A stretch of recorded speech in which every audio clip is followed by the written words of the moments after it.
I'm Ryan from the Dad.io podcast, a show dedicated to dorky dads everywhere. Part of the GonnaGeek network, just like the show you're checking out now. Shows on the network are individually owned and opinions expressed may not reflect others. Find other dadalicious geeky shows at GonnaGeekNetwork.com. Welcome to episode 203 of Better Podcasting. On this show, we discuss waiting. In this week's Better Podcasting download, we geek out over the latest podcasting gear. And finally, in this week's Better Podback, we run down some great feedback that we had on our Discord server. Lauren, start the show now. And when we get to the download, you'll get this reference. Zoom, zoom. Welcome to Better Podcasting. With a combined history of over 1,000 episodes, and starting as early as 2008, we are hobby podcasters through and through, just like you. That's why we are different. We minimize the money talk so that you can focus on building a better podcast. Here are the hosts for the show, Stephen Jondrew and Stargate Pioneer.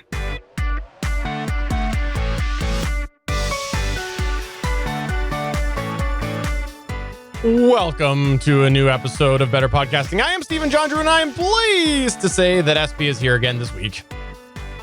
SP and SP's beard, apparently, if you're watching on the videos, on the YouTubes, or the videos. What do we call it? Is the videos? It's a YouTube? I don't know. I'm too old. Guys, it's great to be back here in the podcast studio. This is another great week where we talk podcasting for you, hobby podcasting, and we start off every episode with either how I saved my podcast story or how I could have saved my podcast story. And this week it is indeed a story. It's a how I could have saved my podcast story. Got it from Reddit a couple of weeks ago. It was in the podcasting subreddit, which is moderated by Bangs Naughty Bits, who's in the chat tonight. Thank you very much, Bangs. And the title is Sometimes You Need to Quit, and that might be just what you need. And it was posted by Troy Jiff, spelled Troyjiff. It's a little bit of a long one, so bear with me. This is SP's reading chops here. Here we go. Quote, I ran a podcast from 2014 to 2015 with two co-hosts that were friends of mine. We actually weren't doing terrible on downloads, all things considered, but it felt abysmally low, and we kept seeing each new episode get less hits than the last. To our credit, we had some really interesting guests on, and to this day, I am surprised at the kind of people we managed to land. However, we had no social media skill, no real structure to the show, and quite frankly, no right to be doing what we were doing. After a year of diminishing returns on an already small podcast, we called it and quit. I see people on here all the time who never quit. They keep going year after year while talking about getting downloads much smaller than my group was when we quit. I also see people on here encouraging them to quote, do what they love, unquote, and all that. If you start from nothing, it's hard to get going, and momentum isn't easy to build. I get all that, but let me tell all of you something. It's okay to quit. It really is. After we quit, my friends and I relaxed. We didn't feel the same pressure of deadlines, interviews, and all that. We relaxed and did other things and stayed friends. I moved away. After a while chasing work, we were all happy, and our last few months weren't spent stressing over podcast deadlines. Back in very late 2017, I shared with one of the co-hosts an idea I had for a new show. He loved it. It took research, careful planning, and a lot of work, but the new idea was much fresher and original. And because of our previous failure, we were determined if we did this thing again, we'd be much more careful. And so we were. We wrote out long scripts, worked with volunteers, created a better social media presence, built our own website, and had 9 episodes ready before our launch in May of 2019. A year and a half later. We also sought interviews as soon as the show was airing, hit up tons of people for endorsements in our niche, etc. We were serious this time. And the results have been far better. And this is not meant to say, hey, look at me, we're doing so great.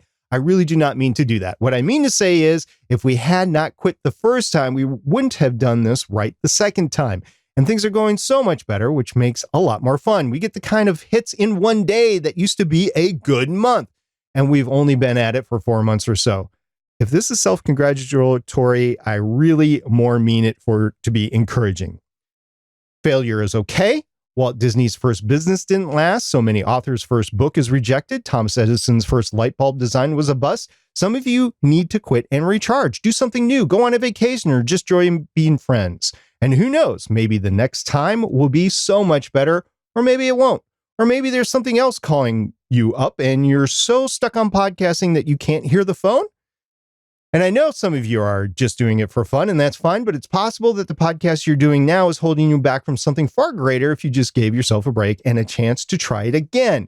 I was so sad to let go of that first show, but I learned so much from it, and that failure really helped me get the grit not to fail again on round 2. Some of you need to accept the first show didn't work out, and it's time to walk away, unquote. Well, Stephen, I don't mean this to be disparaging, because it really isn't. This is kind of a success story where they started a show and it just really didn't go the way they wanted it to go. They weren't listening to Better Podcasting, apparently, and they made a lot of mistakes, right? And then they took some time off, recharge, because, you know, after you quit something like that, it does take a lot out of you. Every show that you've done, Stephen, it's taken a lot out of you, right? It's taken a lot out of me. Absolutely. And I think that this is actually something that ties perfectly into an episode we did a little while back where we were talking about short run episodes and some of the benefits. And one of the things we talked about was that you have an opportunity to really try things before maybe you go into the big long-term plan that you have. And that's kind of what they did here. Was they did a run and they learned from their mistake and they came and they did things a little bit better. And so definitely starting with something that you're a little more comfortable to experiment with and maybe make mistakes and have other issues can be beneficial to do before you go and try to really make it your success story. Now, with that said, I will go and say right now that a lot of times you just get tired and you get bored with the topic eventually, and that's really hard to do, which is another reason as well to maybe switch your podcast.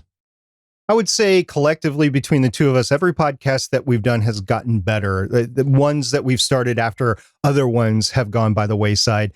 And I think if we started a new show today, that it would be even better than what we have started already here with Better Podcasting, with Legends of S.H.I.E.L.D., with GonnaGeek, with all the shows that we have got going on right now. If our next show, just call it Show X.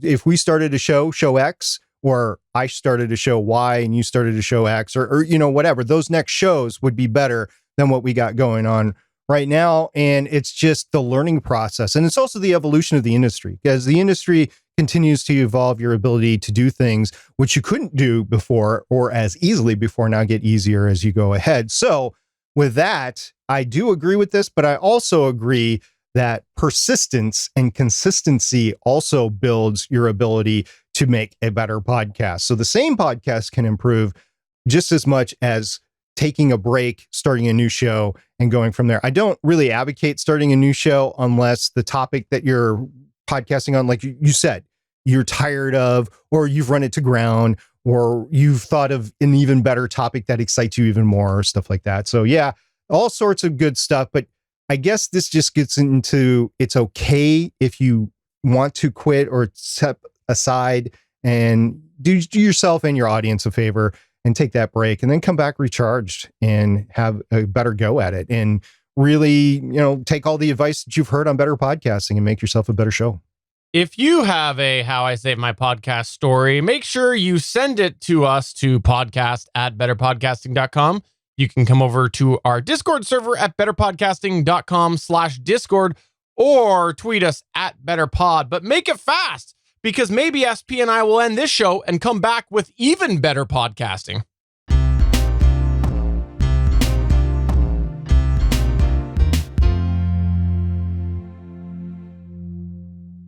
In the past, we talked about how we're advocates for realizing that there's a point that your show is good enough rather than waiting for the perfection. And while we do believe it's best for your hobby podcast to operate with this mindset overall, the reality is that there are some situations where it could be beneficial to wait for your show to be closer to perfect before releasing. Today, we're going to talk about some of these situations as well as some associated pros and cons of waiting. Let's begin with some of the advantages to working with the idea of working to perfection in mind. The pros, if you will. First, when you're striving for perfection with your podcast, you're making sure that you're putting your personal best foot forward all the time. You only get one opportunity to make a good first impression, and you never know exactly what that potential listener's threshold is for continuing a podcast or dropping one. There are some listeners who will check out a show and disconnect right away if it's not meeting those expectations. For example, some listeners are looking for a high level of quality, or some are looking for excellent, superb content quality, and some want to hear you speak authentically from your heart, not sounding scripted. When you are putting your best foot forward, striving for perfection, you know that you're doing your personal best to create a quality podcast that you see as a quality podcast. If you happen to find out that a listener has dropped, you know that you've done everything you could to try to appease that listener.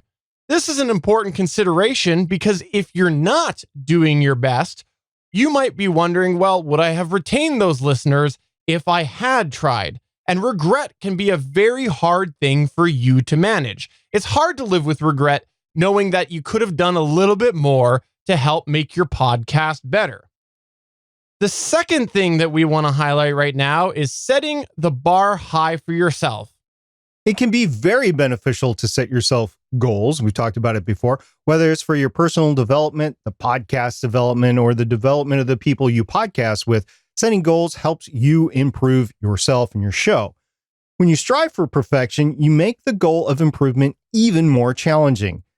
When you don't strive for perfection, the odds are that there is always some low-hanging fruit that you can address with some easy efforts that you just don't get to. However, striving for perfection means that you don't leave any low-hanging fruit, so your goals are harder to achieve and possibly even identify. The next thing that we're going to talk about in the pros column here is you could potentially limit your amount of not good episodes. So in podcasting, there's a common saying, your first episodes suck. And the reason why people say this is because as you gain experience running your podcast, you find your groove and you're naturally improving things like flow, presentations, transitions, segues, etc. When you look back on your early episodes, most of the time you'll think they're bad. And this is because you're listening before you found your way with all these aforementioned things. Might not necessarily even be you as a podcaster. It could be the show flow, just like we did on the first few episodes of Better Podcasting. Took us even though we were pretty seasoned already before we started, took us a couple episodes to get in the flow. And it could even be your co-host, like how I felt about, oh, wait, sorry, he's on this show. Never mind. Continue. We'll have to talk about this later, Stephen. But if you work towards developing your show to a level that you feel is perfect before you launch your show, you're going to achieve some of the things before anyone ever hears it. It means that there will be less that you improve early on in your show. For example, let's say you were doing an interview show and you wanted to strive for perfection early on in your show.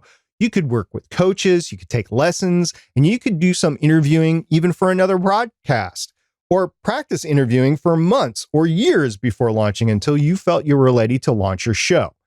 This would save you from learning the basics of interviewing over the course of your podcast.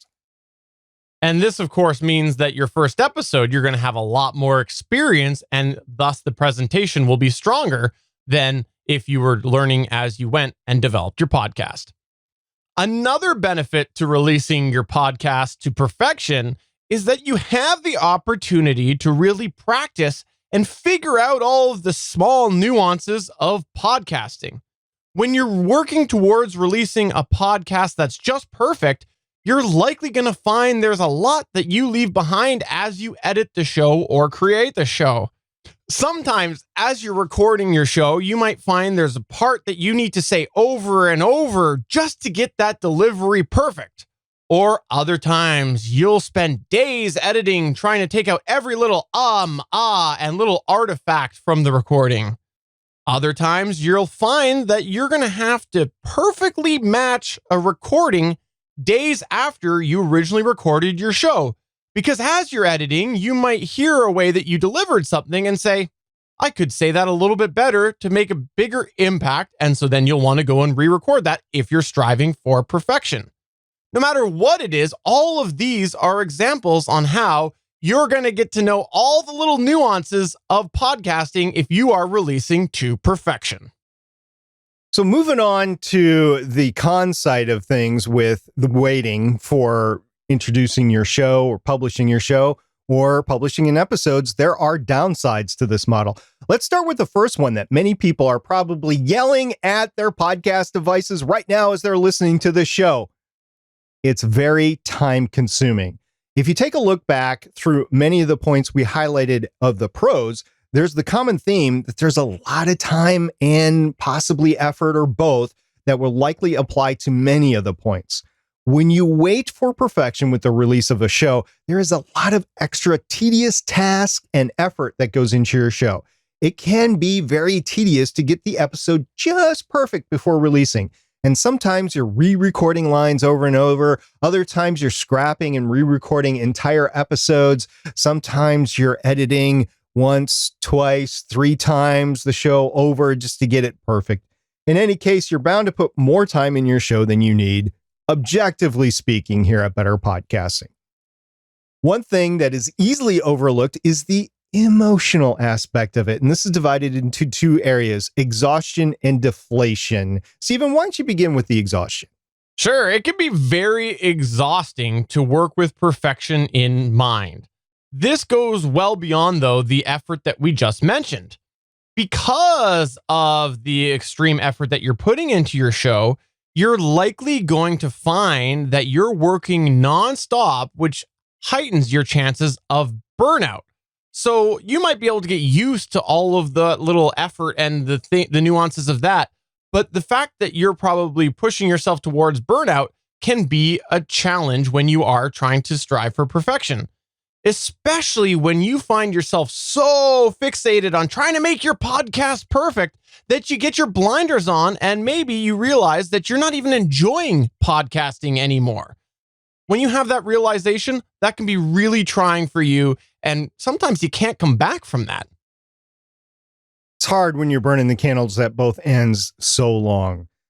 The other emotional aspect of this is it can be much more deflating to post your podcast to the perfection level. When you are putting in 100% of your efforts into something, it can be very difficult to not see your podcast be received as you want. You have put all of your blood, sweat, and tears into the show, and when you face any resistance, it can be a big emotional punch. For example, if somebody says something negative about your show, it can be an especially hard pill to swallow when you know that you've put 100% into your show. After all, there's no low-hanging fruit for you to try to make the improvement on. It makes it a little bit more difficult to make corrections. It can also be as simple as just not getting the growth that you wanted.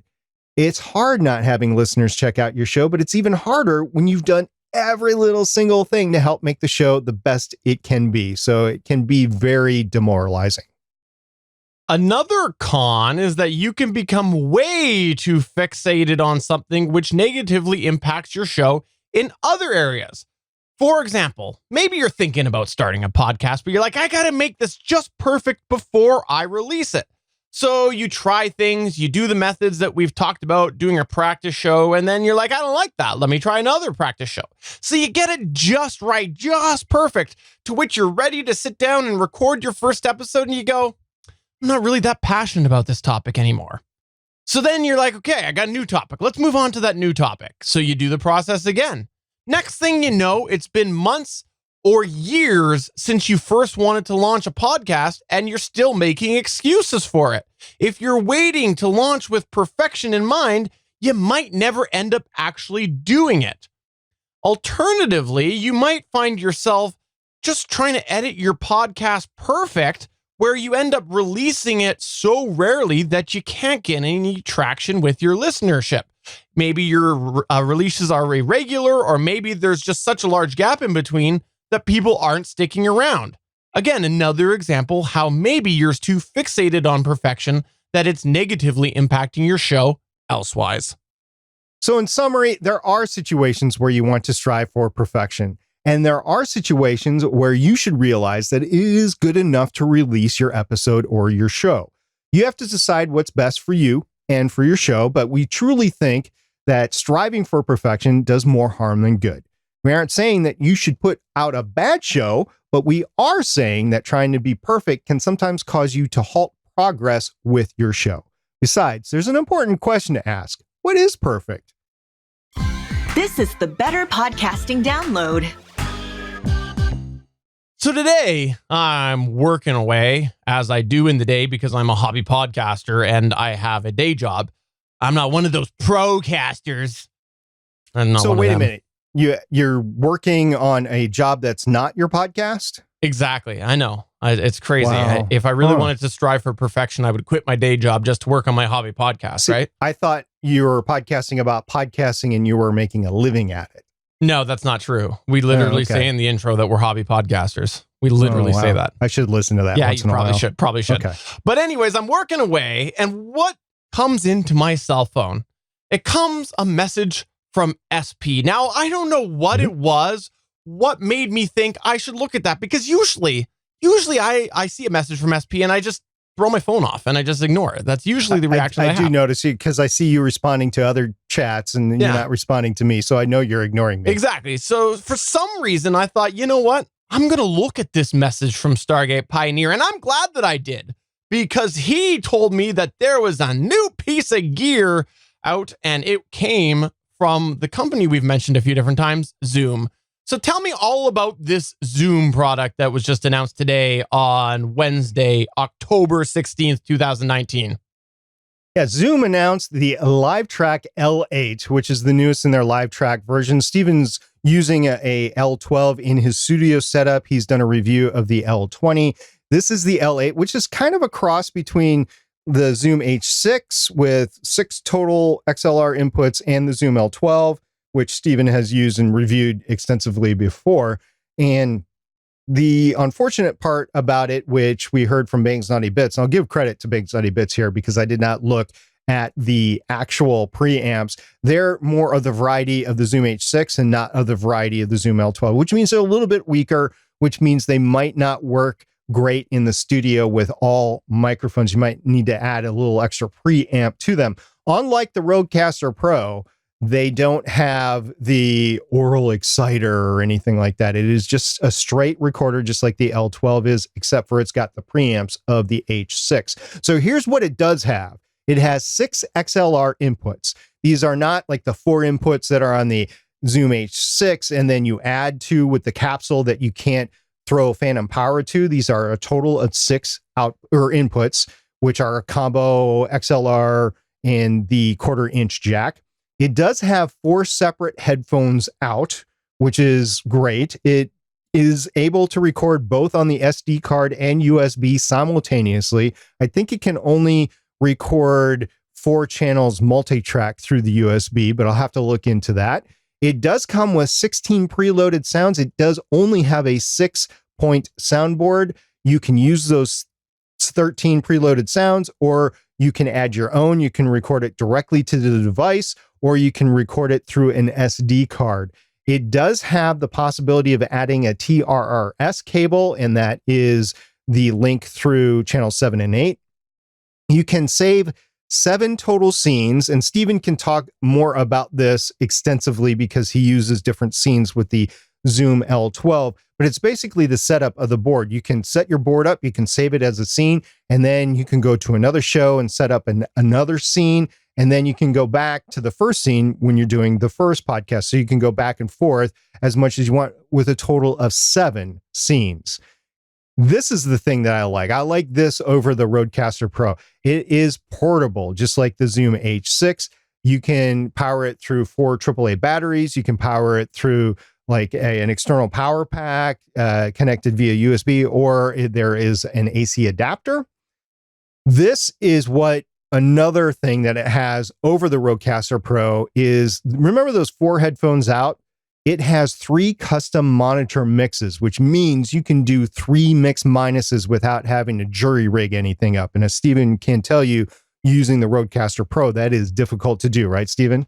Absolutely. That's one of the things that I have a bit of a complaint about is there's no real way to do mix minuses other than the few ways that they've built in, which is like, you know, if you want to have a phone or just USB or Bluetooth, you can't really go and have an analog mix minus on it like the Zoom does. And that's really helpful if you have multiple different analog devices that you want to bring into the board and then mix minus out which is what I do with my system, having video and everything. Right now, I have independent boxes set up so that I keep resources down and things like that. So I like the fact that they've done that. They've continued that. That's a big thing I've mentioned with the L12 is that multiple mixes, you can have multiple mix minuses. And I like that they kept that on the L8. It is capable of recording 12 tracks. I'm not completely sure what all of the 12 tracks are. Remember, it's got 6 inputs, the XLR combo jacks. It has channel 7 and 8, which is the TRRS jack. I'm not completely sure what the other 4 channels are. We'll look into that later. And this is what I like over the Rodecaster Pro. The Rodecaster Pro, the last time I checked, MSRP is for $599. This, you're losing some capability that is on board the Rodecaster Pro. You're losing the AFix processing. You're losing the actual touch screen controls. It's not huge, but it's a large touch screen control panel. So you're losing that. But you are gaining a heck of a lot. You're gaining portability. You're gaining the mix minus capability. And that all MSRPs for $399, just $50 more than the Zoom H6. And if you do get the Zoom H6, you're not getting the possibility of using the extra 2 jacks unless you get that capsule for about another $100. So less than the Zoom H6 plus the EXH6 capsule, you can get 6 XLR recordings. Stephen, I think this is the device to compete for the hobbyists with the Rodecaster Pro. I totally agree. I think that this is really interesting to see. I actually didn't expect to see them make a lesser version than the L12. Last year, they made the L20. We talked about it on here. I gave my thoughts about the L20. And to see them go lower than the L12, I didn't expect that. But this makes a lot of sense, especially because they finally, I think, Zoom realized that there were podcasters wanting to use it. I've mentioned it before. I made a walkthrough video. I'll say it was a group effort. We made a walkthrough video on the GonnaGeek Gear YouTube channel, and it took off. I can't believe how many people have it. It's one of the highest view ones on YouTube, walking through the Zoom L12. Well, one of the things that we see all the time is musicians comment on it, and they rightfully so, because they tailored it with the musician in mind.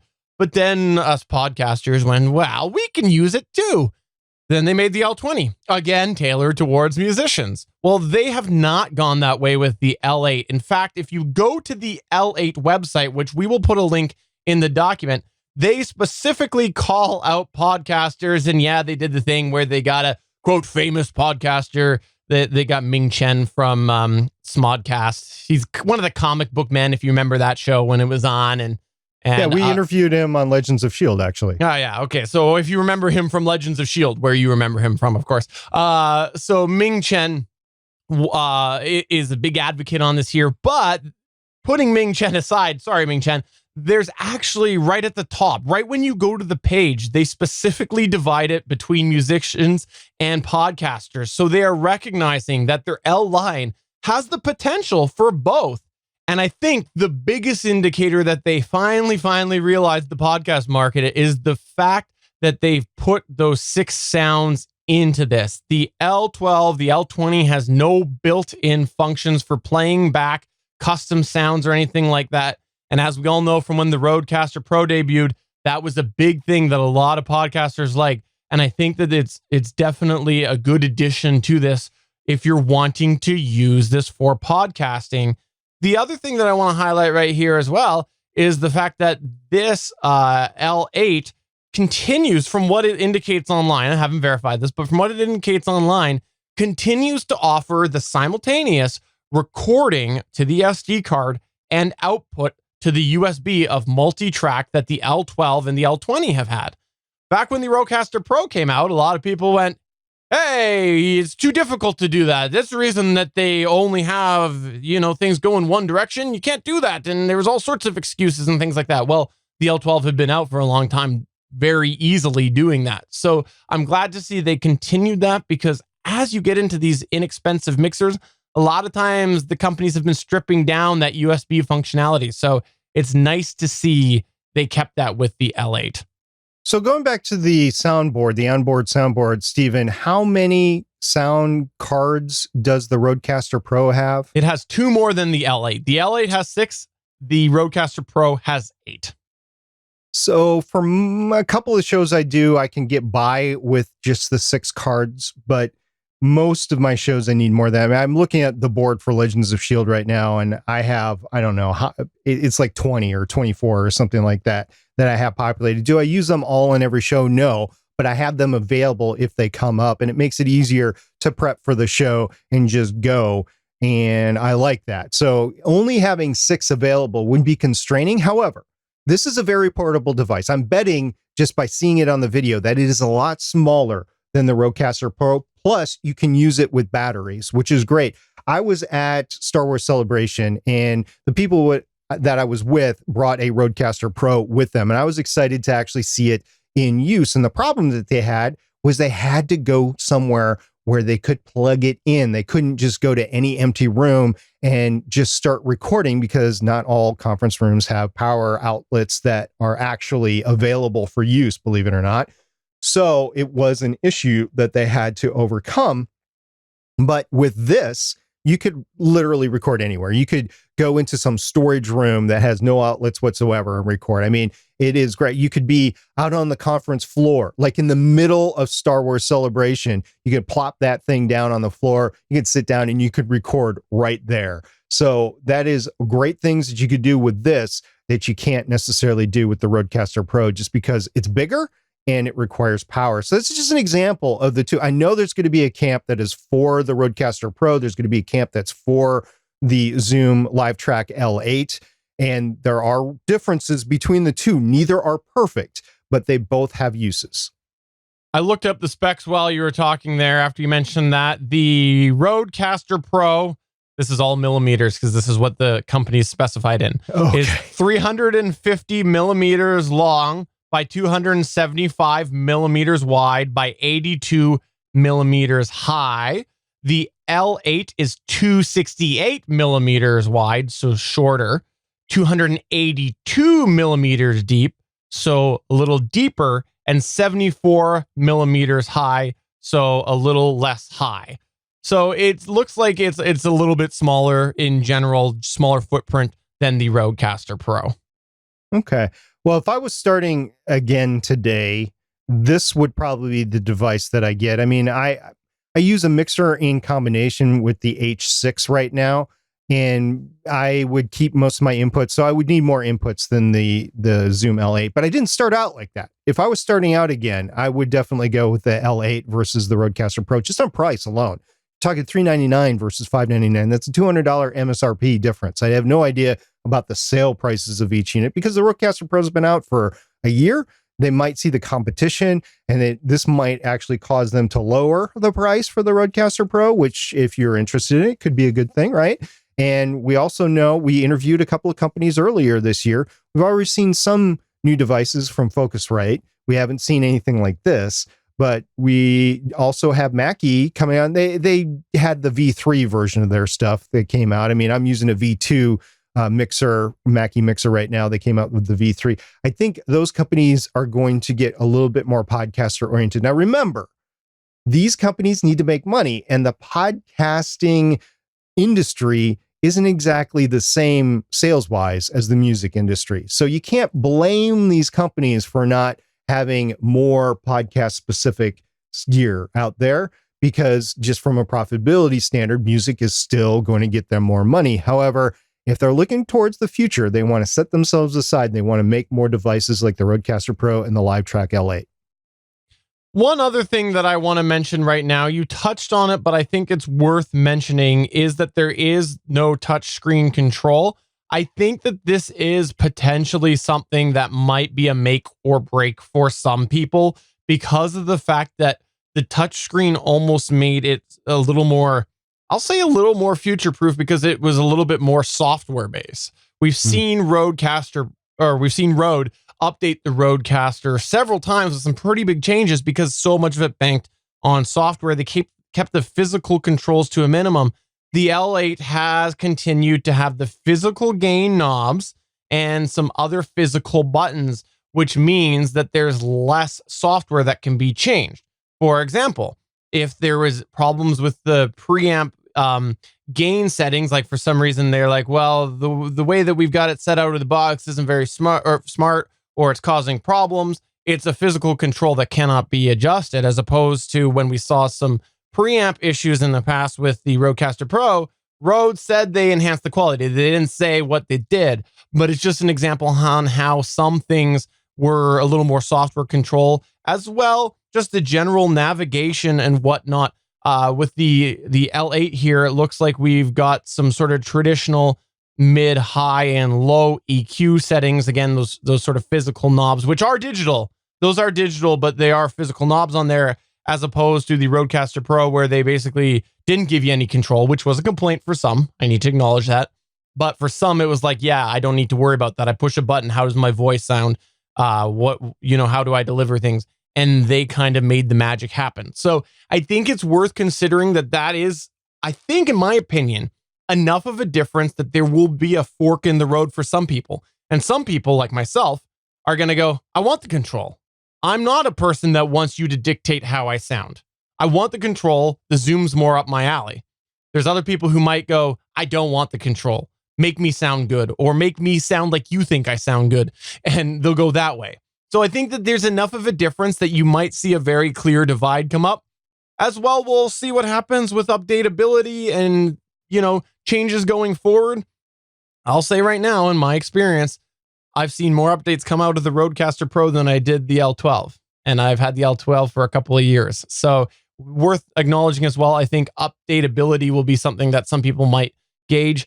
In any case, if I was somebody that was starting a podcast that was thinking about getting just an H6, but I knew I was going to be at home most of the time, I might go this way instead, because it's a mixer built in with a recorder. And from what the research that Bangs Naughty Bits has mentioned to us, again, thanks Bangs for that, it looks like it's comparable preamps to the H6. So I would probably consider going with this instead. A lot more functionality. And if you ever want to do a little bit more, you've got that ability over the H6. We started Better Podcasting just a few years ago. And when we started it, none of these devices were around. No Rodecaster Pro, no LiveTrack L12, L20, L8. We had more old school technology. Today, it's just another ball game. So if you're starting today, if you're gearing up today, if you're upgrading today, your options are so much better than they were just a few years ago. And take advantage of what you need. Make sure you list your requirements out, and then make a decision what device you want to go with. And keep in mind each device's limitation. This is where we here at Better Podcasting turn the show over to you as we run through some of your feedback. We call this segment Better Podback. We had a listener approach us on our Discord server on the Better Podcasting channel at betterpodcasting.com/Discord. There's a Better Podcasting channel in there. It's actually the GonnaGeek Reddit or GonnaGeek Discord server. And a listener said that she was a little timid about promoting her own show on different social media, especially Reddit. And I reached out back to her because I have been active in Reddit for the last couple of years. And I responded with, as far as being scared of Reddit, don't be. It's actually a great resource of interested people. However, perhaps it would be easier for you to consider a self-promotion rule of thumb that I learned a long time ago, but was recently reminded of by producer Cody, who is on our network with his video gaming show, but he also hosts the Curiosity Daily Show. It's his full-time gig. So what he reminded me of, it's the 80-20 rule.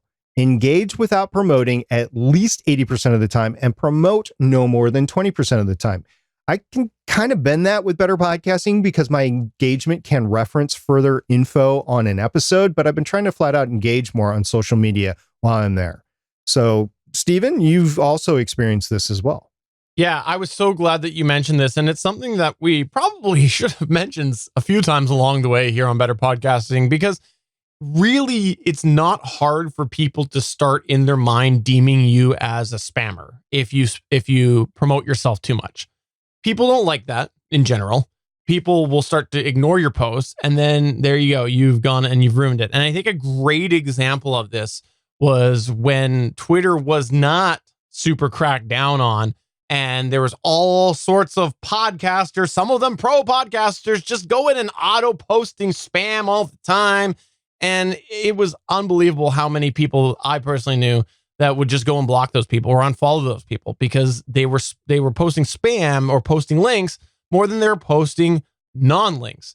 And so if you make sure that you are balancing that, when you do post something that might be beneficial to yourself, maybe you'll actually have some eyes watching. It's kind of useless posting those links if nobody's reading them.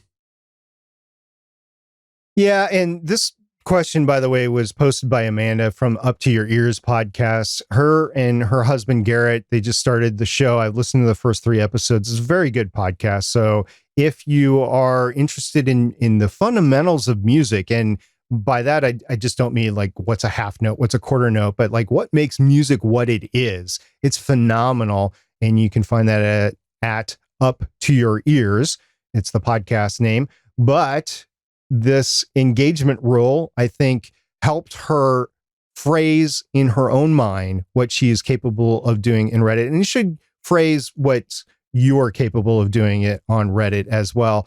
Reddit can be a negative place. I mean, we've both seen it, Stephen, but as long as you keep to that positive role and don't promote the snot out of yourself, I think you'd be doing fine. So yes, that was in response to Amanda. We also had a great post, Stephen, from a TGM of 4883, and it was very technical. And I'm interested in your response here, so I'm going to read the question. So currently, I'm releasing as mono at -14 LUFS. It's been suggested that -14 LUFS should be for stereo and -19 LUFS for mono internet audio. So 2 questions. 1, does that sound right? Should I be using -19 LUFS? And 2, if that is right, should I switch to -19 LUFS from -14 LUFS between episodes or some other way, or just leave it since I'm at 16 episodes in at this point? I don't think I'm ever going to fully understand LUFS. So my response to this one is simply unsimple. And the reason I say that is because honestly, you were going to find, if you do research, contrasting information all over the place. There are different standards that were made that people try to insert into podcasting. And even over the course of us doing this show, we have seen what people have deemed as acceptable podcasting standards evolve and change heavily. Originally, when we first started, I forget what it was, but it was at a level that SP and I both went, no, we're not doing that with our show because it's way too quiet. And then there was some pushback and some other suggestions and recommendations. So it became a little bit louder and more people started to recommend that. But the thing is, there is still no clear standard. And I say this because if you look at recommendations by some of the names out there of the directories, and I won't specifically say them, but if you go and you look at some of the technical specifications of these different directories, there's conflicting information between them as well. So at the end of the day, SP and I usually say somewhere around -14, -16 areas where we're kind of shooting for in general, but try to keep it consistent. And don't be afraid, like my opinion, don't be afraid to make a hard switch if you're not happy with it. I would say if you are finding that it is quite a bit different than that, you might be a little bit out of the norm of everybody else.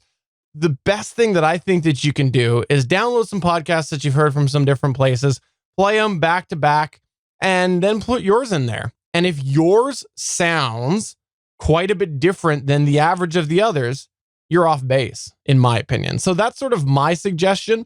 But the thing to remember is that there is no clear standard.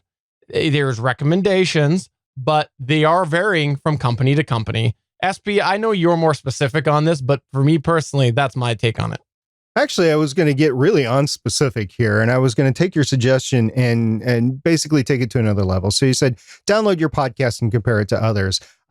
Okay, you can do that. But more importantly, I would want to make sure I would be listenable in the most difficult environment it would be for me to listen to a podcast. So, Stephen, you've commented on before. I've commented on before. The most stringent audio environment for me to listen to a podcast would, one of them anyway, would probably be while I'm mowing the lawn. So what I would want to do is I would want to take my podcast, put it on whatever device that I'm listening to podcasts on, just my normal device, not my studio gear, not my studio headphones, just normal headphones, a normal iPod or my phone, my smartphone. I would take it out in the yard and I would go ahead and mow the lawn, blow snow in the winter if you happen to be in the northern climate or really southern climate, and you actually have snow where you have to shovel or blow or whatever. So anything that you're operating machinery, if you're on a noisy bus, a noisy subway, something like that. And if you can clearly hear your show in the most stringent of cases, then you're okay. Because you can always turn the volume down. You cannot turn the volume up. There are some podcasts that I listen to. As a matter of fact, I've approached these podcasters. Usually I say, are you open for some advice? Because if you're not, I'm not going to bother you with it. But if you're open to some advice, I would like to listen to your show. And this would make my enjoyment of your show better, is to pump up that just standard volume, get that normalization up so I can listen to your podcast in the most stringent environment. I don't think this is something that all podcasters take into consideration because they can hear it in their nice quiet studios, but they can't, or library, or wherever they're editing their show, right? And they don't think about these noisy environments. So that's what I would say. As long as you can hear it out there, you're good. The other thing to remember as well is a lot of people will go and they'll run something on their entire episode and see what their average, what their overall LUFS rating is. Now, you got to remember that it's taking a file and it's giving you a number, spitting you out a number. That doesn't mean you're consistently at that. So if you have a couple different people on your show, you might want to keep this in mind and look for some plugins and things like that where you can run this and do spot checks on your show. An example of this would be if we went and I put SP and I at the exact same levels, not considering loose. If we were at the exact same level within the show, he has a deeper voice than I. If I go and I pull individually his amount of LUFS, it's going to be a perceived louder volume than I will be because he has that big, deep voice. So in turn, I kind of have to go and adjust me to be a little bit louder than him to make the perceived loudness average so that the average on the entire file matches up. Otherwise, I'm going to be dragging him down because I got this pre-puberty voice here. So definitely keep that in mind. Just because you get a number for your overall show doesn't mean that your perceived loudness is consistent.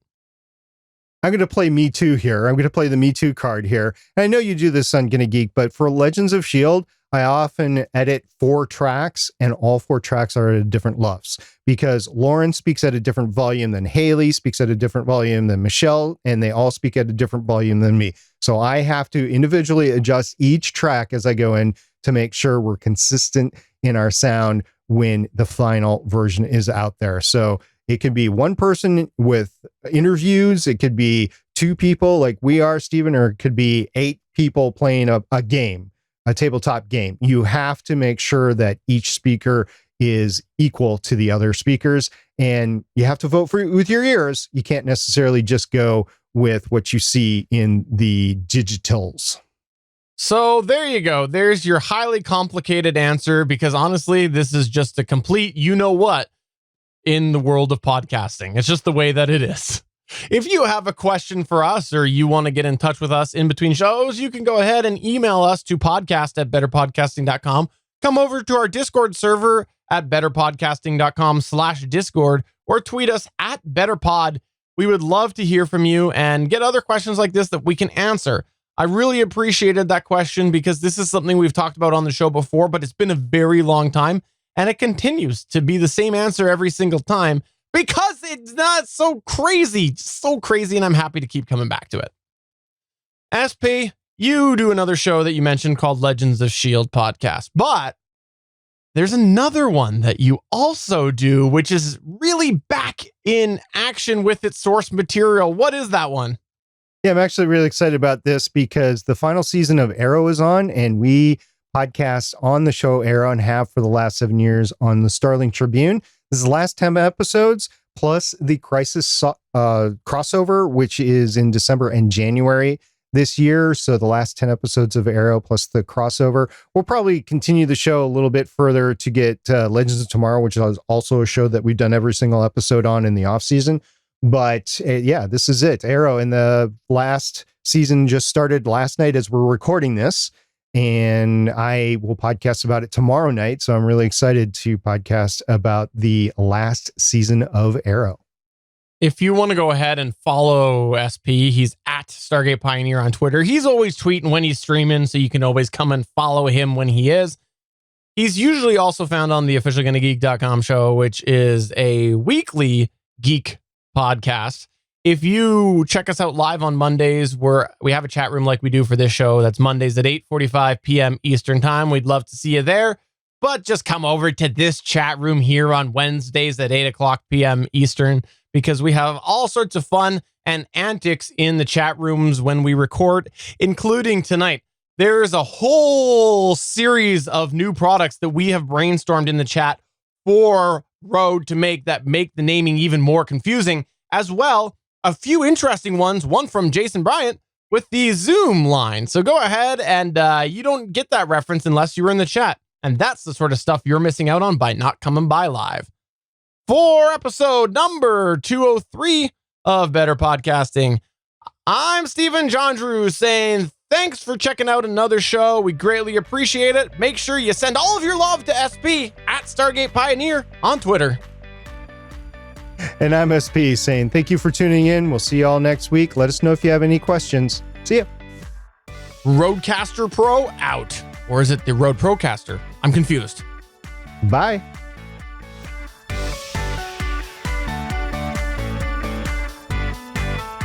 Thanks for checking out another episode of Better Podcasting. You can find the full back catalog of Better Podcasting at betterpodcasting.com. If you're into geeky podcasts, please check out the other podcasts on the GonnaGeek Network at GonnaGeekNetwork.com. This show was produced and edited by Stephen Jondrew of GonnaGeek Productions. Voice work was done by L.W. Salinas. Thanks again for listening or watching, and we hope to see you again next week.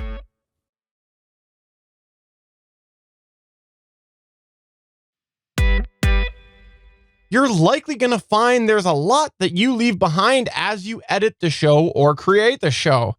Sometimes as you're editing, you're going to re-record part of your show multiple times. Oh, let me say that again. One sec. Sometimes as you're recording, you're going to need to re-record a line over. Oh, the irony there. That's the irony there. I didn't catch that. This is what the live audience sees.